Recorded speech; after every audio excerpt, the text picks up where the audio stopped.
kita berani ngambil tanggung jawab lain, berarti kita mampu untuk menyelesaikan semua tanggung jawab yang kita pegang. Tuhan tuh nunjukin bahwa yang kamu anggap baik tuh belum tentu baik gitu. Iya, benar. Ternyata Kalau 1.001 orang suka sama kita, kita harus siap-siap nih bahwa ada 1.001 orang lainnya yang gak suka sama kita. berbagi yang penting itu komunikasi. Organisasi itu tidak membuat nilai kalian turun, tapi bagaimana cara kalian memanage diri kalian untuk bisa dapat dua-duanya. Nyesal tidak sih kak naik ketua?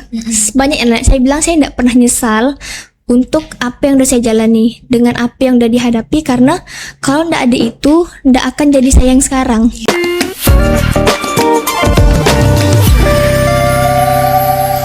Halo Sobat Bincang Kimia, selamat datang kembali di podcast Bincang Kimia episode 10 bersama saya Sri Ayu Lestari Pratiwi yang akan menemani teman-teman semuanya dalam berbincang pada episode kali ini. Nah, bagaimana nih teman-teman kabarnya? Semoga dalam keadaan selalu sehat, semangat, dan pastinya nggak sabar dong buat dengerin bincang kita pada episode kali ini. Nah teman-teman, kadang tuh mahasiswa selalu ditanya nggak sih, kuliah itu kesibukannya apa sih? Ya enggak? Tapi kadang ada beberapa orang yang bertanya, yang menjawab kalau sibuknya kuliah itu ya paling nugas, kerja kelompok, bahkan ya project. Tapi ada juga nih sebagian teman-teman lainnya yang menjawab, tugas juga sih sibuknya, project juga, tapi ada rapatnya. Nah, karena faktanya teman-teman, banyak mahasiswa yang mencoba jalan di dua dunia sekaligus, yaitu akademik dan organisasi. Pada episode kali ini, kita bakal ngobrol-ngobrol tentang realita jadi mahasiswa aktif lewat tema Balance to Achieve, organisasi full, akademik tetap cool. Apakah organisasi itu membantu mahasiswa berkembang atau bahkan bikin kewalahan? Nah, dan gimana ya caranya supaya kita bisa tetap survive di keduanya? Untuk menjawab semua pertanyaan itu, hari ini kita nggak sendirian teman-teman. Pastinya kami sudah menyiapkan narasumber yang hebat dan luar biasa, yaitu Kak Syarifah Jubaida, SSI MSI. Nah, senang banget nih bisa bertemu dengan Kak Jubai. Sebelum itu kita sapa dulu gak sih Kak Jubai? Halo Kak Jubai. Halo Tiwi. Nah, sebelum itu gimana nih Kak perjalanan ke sini? Lumayan macet, cuman masih oke lah. Oh, masih oke. Gimana Kak kabarnya pada hari ini? Alhamdulillah baik. Nah, sebelum bahas lebih jauh nih ya Kak, sebelum itu Tiwi mau nanya nih, kan pastinya Kakak nih udah dikenal nih orangnya organisasi banget, bahkan mempunyai akademik yang baik teman-teman. Nah, teman-teman nggak tahu aja kan IPK-nya berapa dan sangat baik banget lah di organisasi dan menjabat sebagai apa. Sebelum itu bolehlah nih Kak, kami tahu cerita Kakak bagaimana sih organisasi di kuliah. Oke, untuk IPK kita cukup lah untuk membangun hidup. Oke, sebelumnya perkenalkan lagi, nama saya Syarifah Jubaida. Saya kebetulan juga kuliah di kimia dulunya di program studi S1 dan S2. Nah, dan sekarang alhamdulillah saya sudah lulus. Terkait organisasi, pengalaman organisasi ya. Iya. Saya organisasi dulu bermula dari SMA. Nah, dari SMA saya sudah berorganisasi melalui OSIS, terus ROHIS dan karya tulis ilmiah. Dan dari situ saya melanjutkan ke kuliah, itu saya melalui HIMKI juga, Himpunan Mahasiswa Kimia. Nah, saya ikut aktif menjadi peserta awalnya, peserta seperti mahasiswa baru pada umumnya. Selanjutnya saya menjadi staf di Himpunan Mahasiswa Kimia, dan selanjutnya saya menjabat sebagai Ketua Umum Himpunan Mahasiswa Kimia. Iya, Ketua HIMKI dulu nih guys. Tahun 2019. Tahun 2021. Oh, 2021 teman-teman. Nah, itu kan baru background awal nih Kakak nih berkecimpung di dalam dunia organisasi. Kan itu baru mulai SMA. SMA. SMA. Nah, pas SMP tuh otomatis bisa dapat dilihat bahwa kakak tuh masih belum ingin berkecimpung di dalam dunia organisasi. Gimana sih, atau apa yang membuat kakak tertarik masuk ke dalam organisasi gitu? Kalau SMP itu saya pasif banget, sangat-sangat pasif. Saya memang mulai aktif itu di SMA, dan salah satu faktor yang mempengaruhi menurut saya lingkungan pertemanan. Nah, jadi pada saat SMA saya bertemu dengan teman-teman yang mungkin aktif semuanya dalam berorganisasi. Jadi ada jiwa saya yang kayak saya ndak mau kalah nih, ndak mau kalah dalam artian saya harus ngalahin orang lain, bukan, cuman teman-teman saya sibuk, masa saya nggak sibuk gitu. Jadi ketika teman-teman saya melakukan suatu aktivitas, tiba-tiba saya di rumah, saya merasa kayak, oh kayaknya saya harus ikut juga deh melakukan sesuatu yang menurut saya bermanfaat gitu. Nah, jadi mulailah saya ikut daftar ke OSIS dan ke ROHIS, dan kebetulan waktu itu di SMA saya tuh baru mau membangun. Jadi kebetulan saya salah satu yang membangun juga di SMA. Jadi sama teman-teman angkatan juga ikut membangun OSIS, ROHIS itu. Nah, dan ya alhamdulillah sih dipertemukan dengan teman-teman yang aktif. Nah, itu berlanjut di kuliah karena SMA udah aktif, masa kuliah Jadi pasif gitu kan. Aneh gitu, aneh banget. Jadi pas masuk ke SMA, apapun kegiatan yang HIMKI adakan itu saya selalu ikut, mau itu pengkaderan, kegiatan-kegiatan pelatihan dan segala macam itu saya ikuti. Dan sampai, nah fun fact-nya lagi, saya ketemu dengan senior yang memang memberikan pandangan terkait kenapa sih harus ikut ini, kenapa sih harus masuk ke HIMKI. Nah, karena mungkin untuk sekarang ya saya nggak tahu, tapi untuk zaman saya banyak orang yang masih berpikir, untuk apa sih capek-capek ikut kegiatan? Iya, benar. Nah, untuk apa sih manfaat saya nih? Saya udah banyak laporan. Kalau kita banyak laporan ya banyak laporan, banyak tugas. Kenapa harus nambah organisasi lagi? Apa sih pentingnya? Nah, saya karena dulunya memang aktif organisasi, saya nggak berpikir kenapa sih harus itu, tapi saya tetap ikut. Saya mencari apa sih memang manfaatnya untuk saya ikut ini. Saya mencoba sendiri, dan akhirnya itu yang bisa saya jawab di diri saya sendiri. Apa sih manfaat saya ikut itu? Nah, ditambah juga dapat dorongan dari senior yang memang mungkin bagus juga. Nah, jadi sebenarnya lingkungan sih pertama yang faktor yang benar-benar mempengaruhi bahwa organisasi itu bagus untuk kita. Nah, kan kakak bahas tentang bagusnya organisasi dan udah menyinggung nih tentang manfaat. Dari manfaat itu sendiri, apa ya, feedback ke kakak manfaat dari ikut organisasi itu apa ya? Kalau feedback itu, kalau menurut saya tidak bisa dinilai dari segi materi, tapi banyak hal yang bisa kita lihat untuk mendapatkan feedback. Contohnya dari dulu waktu saya awal-awal mahasiswa baru, saya untuk perkenalan diri ke depan, saya beneran nggak pandai. Nggak bisa banget, sampai bergegar yang tuh sih yang Iya, tremor banget gitu ya. banget, nggak bisa. Tapi melalui organisasi, saya pelan-pelan mencoba bahwa ternyata nggak semenyenangkan itu loh untuk tampil di depan.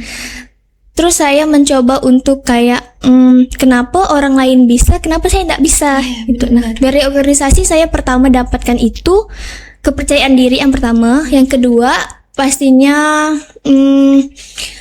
berpikir kritis. Di organisasi saya belajar kayak misalnya ada suatu masalah, saya itu ndak yang udahlah biarkan aja lah gitu. Tapi saya mencari cara gimana sih cara masalah ini bisa selesai gitu. Apa yang harus saya lakukan, apa yang harus saya ubah. Kan kalau masalah kan pasti ada yang salah nih dari diri kita. Nah, itu di situ saya, apa sih yang harus saya lakukan nih? Jadi dari itu kita mulai berpikir kritis. Terus juga belajar untuk bekerja sama, karena dalam organisasi kan kita tidak sendiri. Tidak semua apa yang ada di pikiran kita tuh harus didengar. Tapi kita belajar untuk mendengar kritikan dari orang lain. Karena saya belajar bahwa kita tuh tidak selamanya benar, tapi kita juga tidak selamanya salah. Tapi tidak ada salahnya kita untuk mendengar pandangan orang lain. Iya, berpikir secara yang di tengah lah ya. Ya.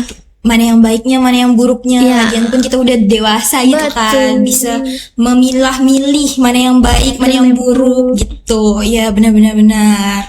Nah, pastinya di dalam organisasi, terutama saat kakak menjadi ketua HIMKI mungkin, pastinya ada tantangan nih Kak yang akan Kakak hadapi gitu kan. Karena Yang sudah dihadapi. Yang sudah dihadapi. Pastinya dalam kehidupan mungkin tidak ada cobaan. Karena kalau misalnya gitu, kapan kita mau mau berkembang lagi gitu kan Kak. Nah, apa tuh tantangannya Kak? Kalau yang akan dihadapi berarti Tiwi sudah Kak menjabat lagi ya. Nah, sudah bukan masanya saya untuk menjabat. Kalau yang sudah dihadapi pastinya dari sekian banyak pertanyaan yang saya dapati adalah, yang sering saya dapati adalah pertanyaan orang itu adalah, kenapa sih Kak mau jadi ketua? Itu adalah pertanyaan yang sangat banyak saya dapati. Sebenarnya untuk secara pribadi saya tidak mau jadi ketua sebenarnya. Cuman pada saat itu suatu kondisi dan lain hal, tapi di dalam diri saya itu saya ada memang ada jiwa yang memang pengen saya harus megang nih. Cuman tidak yang harus ketua sebenarnya, entah di bawahnya juga tidak apa-apa. Cuman pada saat itu kadarullahnya memang takdir lah ya, memang pada saat rapat forum besar itu ya saya terpilih lah sebagai ketua dari 3 calon. Nah, dan dari situ tantangan yang saya hadapi banyak ya. Banyak karena pertama adalah saya belajar pada saat saya naik ketua, tidak semua orang suka sama kita. Walaupun dari segi teman dekat ataupun orang tua, senior dan lain sebagainya tuh ada yang mendukung, cuman kita tidak bisa nutup mata bahwa banyak orang tidak suka dan akan banyak orang yang mencoba untuk menjatuhkan atau menjelekkan kita. Nah, di 3 bulan pertama saya menjabat itu banyak pihak yang tidak mau saya naik.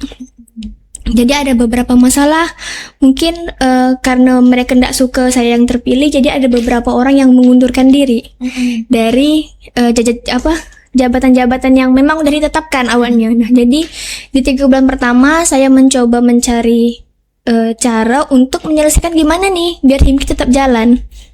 Nah, dari situ saya mencoba, mungkin dari itu juga lah ya Tuhan menunjukkan mana orang yang baik dan tidak baik untuk kita. Nah, itu dari organisasi juga. Saya tahu mana teman yang mungkin bisa membantu kita di saat susah dan mana teman yang pergi kalau kita susah.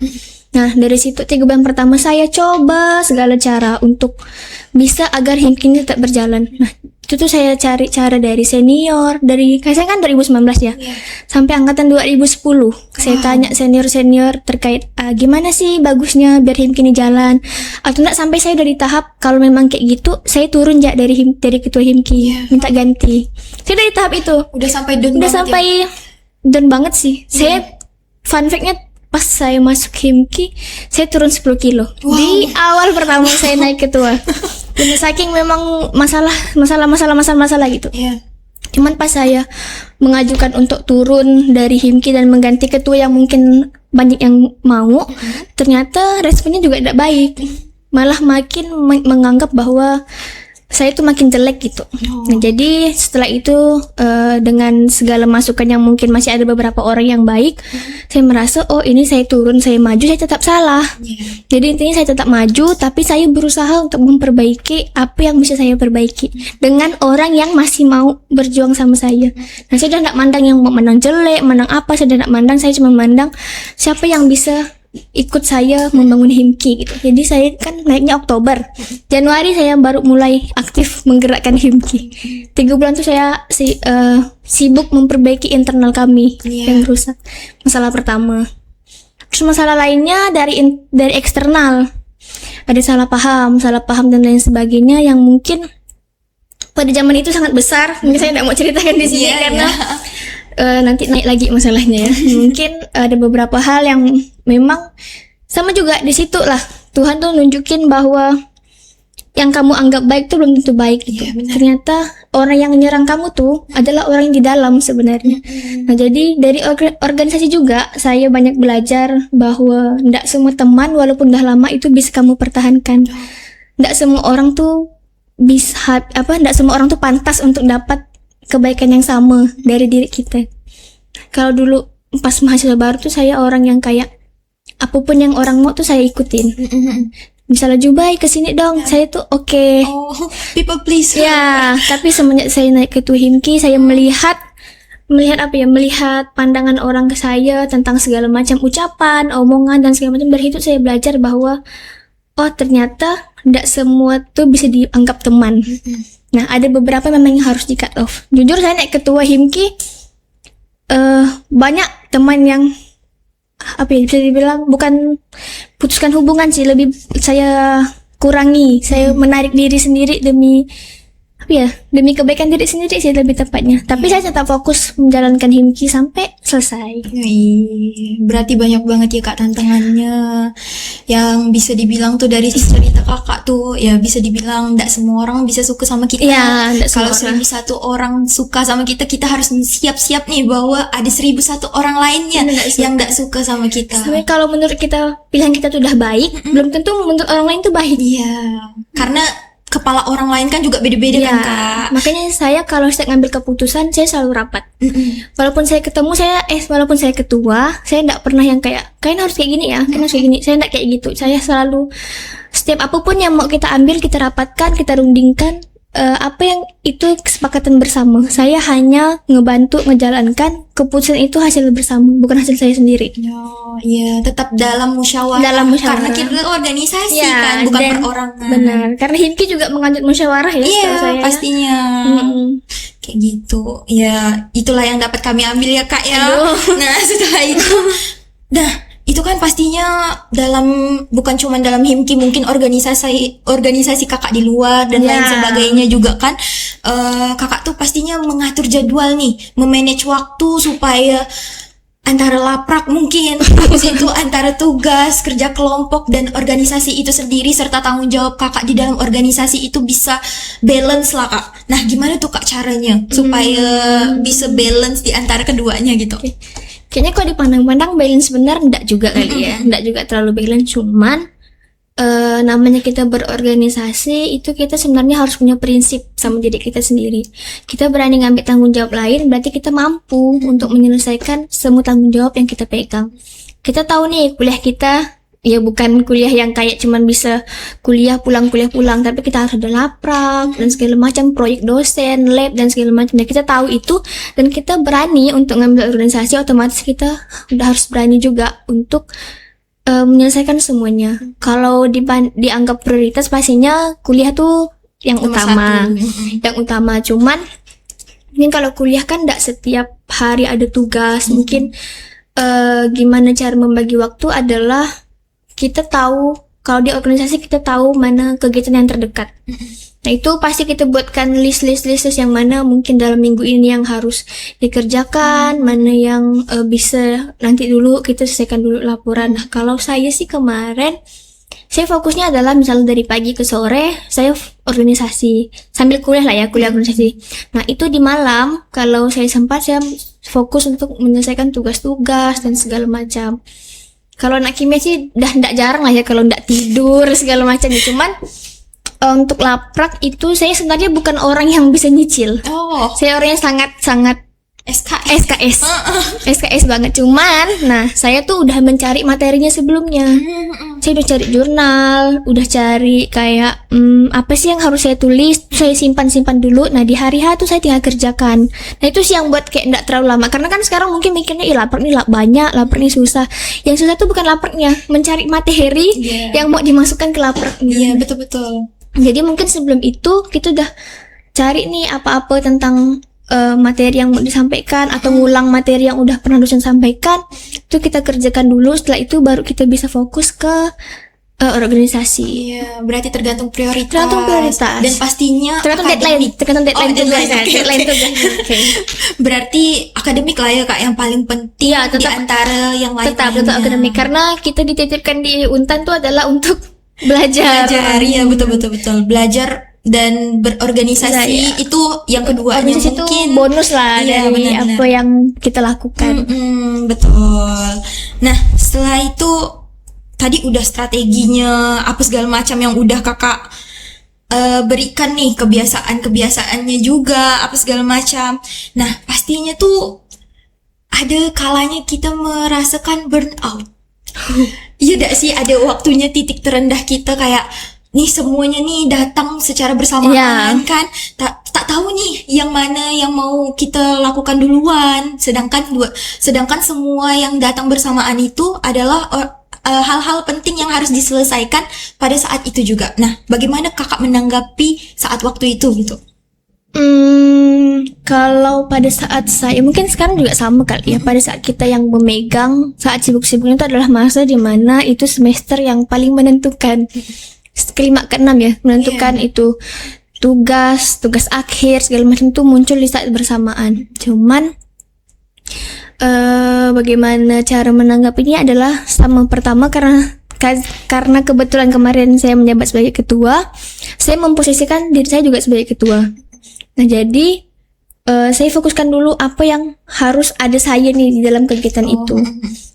Nah itu saya lihat lagi kira-kira kegiatan mana yang mungkin masih bisa dihandle sama, kayak kan kita tidak sendiri ya, kalau organisasi ada yang bidang-bidang itu ada yang megangnya sendiri. Nah itu kita bisa berbagi juga, bisa saling kayak kita tahu kita sama-sama punya tugas. Nah balik lagi kita selesaikan sama-sama di situ, kita susun mana yang harus kita kejar dulu di saat yang bersamaan. Kalau kemarin saya kan ada 9 ya yang bantu saya di organisasi yang megang.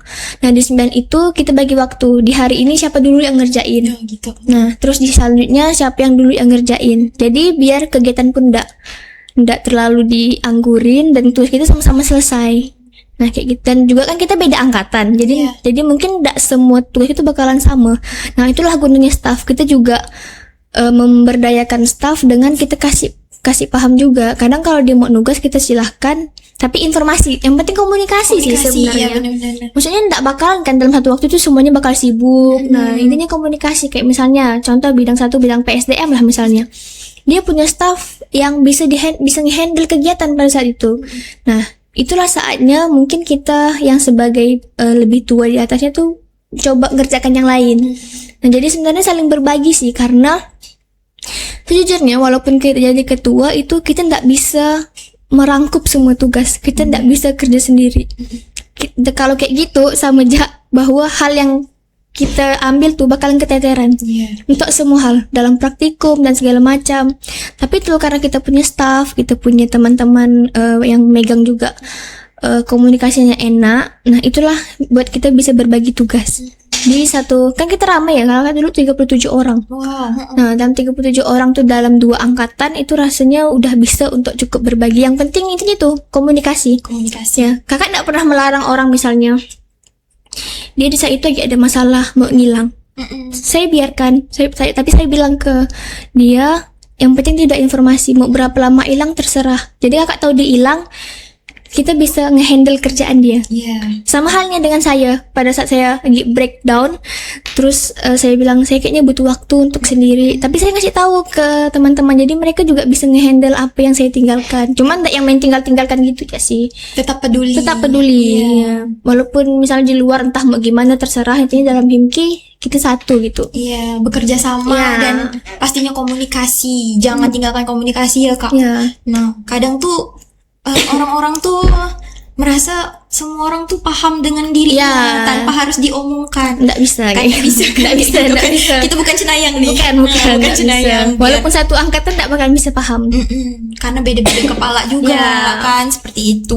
Ya mungkin nih dari kakaknya sendiri nih, apa pesan buat teman-teman mahasiswa lainnya yang ingin aktif organisasi tetapi takut nih akademiknya turun, karena kayak kimia tuh kan ya bisa dibilang sulit-sulit gampang, karena kita juga setelah kuliah kita juga harus mengerjakan hal yang memang harus dikerjakan seperti tugas, bahkan laprak lah ya kak. Benar-benar. Nah kayak gitu, gimana lah tuh kak cara memotivasi atau bahkan biar teman-teman tuh ada rasa ingin, ternyata enggak apa-apa loh organisasi itu bisa dijalankan dan bisa berjalan dengan akademiknya gitu. Sebenarnya saya enggak tahu ya bisa memotivasi teman-teman atau enggak, cuman ini berdasarkan pengalaman, apalagi khususnya untuk mahasiswa kimia.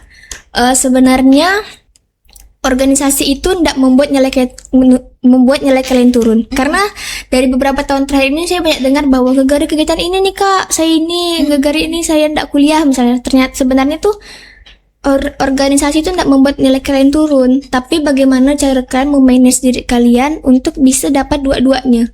Sebenarnya kalau bisa dapat dua-duanya itu bagus banget untuk perkembangan diri kalian, skill dan lain sebagainya, relasi yang utama, dan untuk nilai kalian. Kalau kita ikut organisasi, udah pastinya kita akan dikenal sama dosen. Itu yang pertama. Tapi tergantung kalian ya, baik atau buruk yang dikenalnya. Cuma itu udah pasti satu. Terus yang kedua adalah kalian akan dapat kesempatan untuk mengelola kegiatan. Jadi kalian tuh punya pandangan gimana caranya untuk membuat kegiatan dalam ruang yang besar. Itu yang membuat kalian bisa mengembangkan skill dari segi berpikir kritis, terus bekerja sama dalam tim, terus memilah terkait mungkin ini orang yang bisa kita ajak kerjasama nih, ini yang enggak.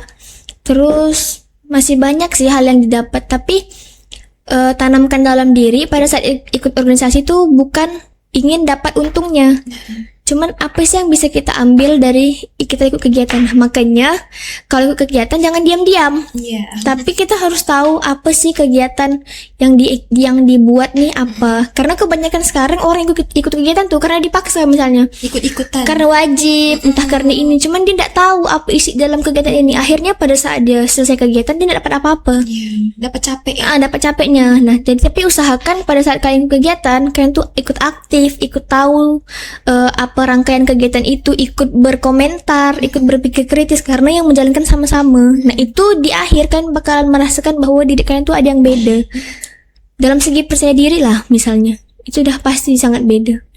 Nanti intinya tahu aja sih tujuan dari ikut itu tuh apa. Kalau emang kalian merasa dari awal ndak oke, ya ndak apa-apa, pilih organisasi yang lain, ndak masalah. Karena kan ndak semua organisasi sama ya. Iya, benar-benar. Jadi tergantung diri kalian butuhnya tuh organisasi yang mana, dan untuk membuat diri kalian berkembang tuh yang mana. Nah, sama dari kalau saya lah ya, dari sekian banyak masalah yang saya hadapi pada saat saya menjabat tuh, saya tanya di akhir, nyesal nggak sih kak naik ketua?